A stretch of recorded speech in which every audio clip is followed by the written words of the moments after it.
I guess how good it feels just coming here and take care of business in advance for next week. It feels great. It feels great to watch the players execute a game plan that the coaches work very hard at. And again, all the credit goes to the coaches and most especially the players. They're the ones that went out there and executed and locked in all week, and then came here in a hostile, difficult environment and was able to get off to the fast start that we talked about. You guys, can you talk about your red zone defense? It seemed to win the battle most of the night. They moved the ball a lot. They Yep. stopped them. And that's what they've done all year, and they were able to, they're not number 2 in the league by accident. We thought that was a huge key to the game, was our ability to force them to kick field goals. Figured Tucker would make them all, which was fine. And then our ability to score when we got down there, to score touchdowns, really was the difference in this football game. Early in the game, you had that fourth down stop. How monumental was that for you guys? It's huge. Changed the line of scrimmage and, provided great momentum in complementary football. And you get 3 turnovers and 4 fourth down stops, against an amazing offense with really, really good players. What do you think about Jonnu's catch, and how much does that kind of help be a springboard? Unfortunately, we got knocked back out of there a little bit. And then, Arthur made a great call. Ryan made a great throw, and Jonnu continued to develop. Went back, got the football, secured it, and it was a huge play. What can you say about the game that Arthur called? Well, I mean, the plays, as long as they're decisive, I think Dean and Arthur and Auk do a great job, coordinating their phases. It's important to me that everybody has input throughout the week, and they're in charge of calling it.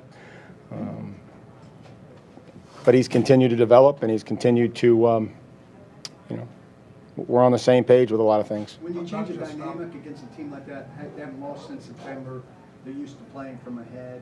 How much does changing the dynamic kind of? Sure. I mean, they were catching people in shock and awe in the first quarter, and again, I thought we did a great job. I thought that the players understood the scheme, some of the keys of trying to stop him. And you saw where he gained yards. They were getting him into between the hashes and the numbers. And when we defended, from number to number and made them go laterally, they weren't big plays. And then we were able to get some stops. And could have been a lot better if we were able to, get them off the field on some of those 3rd and long situations, but we didn't. And we played great red zone defense.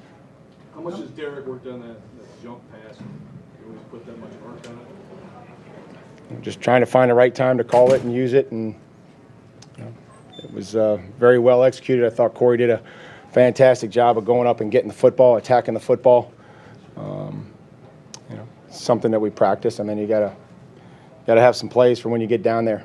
How much did it help you to, when you got the big lead, you were able to make them a little more one-dimensional, take away some of the RPOs and run game?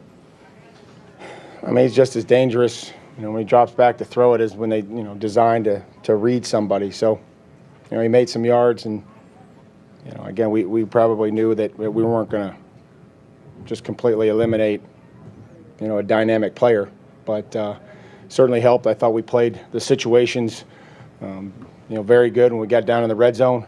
Our guys, in the 2-minute drill, they did a fantastic job of keeping their poise and coming up with some big stops. And, Dane, obviously Dane Cruikshank's a guy that's a core special teams player for us, excellent special teams player. And it was great to see him have a role and be able to make a stop down there and get a PBU there on 4th down. It obviously takes all 11, but what is it about Derrick Henry that really, once he gets turning, it seems like you guys are a tough out? Well, his skill set is, we know that it's not going to always be 5 and 6 and 7 yards. It's going to be grind, and we're going to bust one.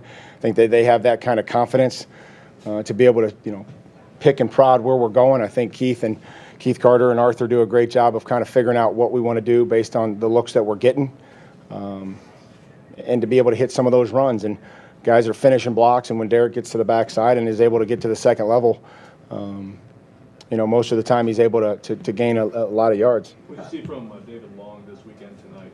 Well, he was excited. David is a young player that was excited to play and look forward to the opportunity. I thought he was active. Certainly have to look at the tape to figure out what else he did or what he needs to improve on, or what mistakes. There's always going to be mistakes in the game, but I don't think it was too big for him. I think he was excited about playing in this game. and he was prepared. How much did you play up the underdog's role, nobody giving you a chance, or how much just the magnitude of the game provide? I try to spend the majority of my time preparing the team the best that I can. You know, and really, I think for those of us that have been around this league long enough, I think that's kind of overrated, the underdog thing. And you know, it's pro football. You know, everybody gets paid. Everybody has a job to do.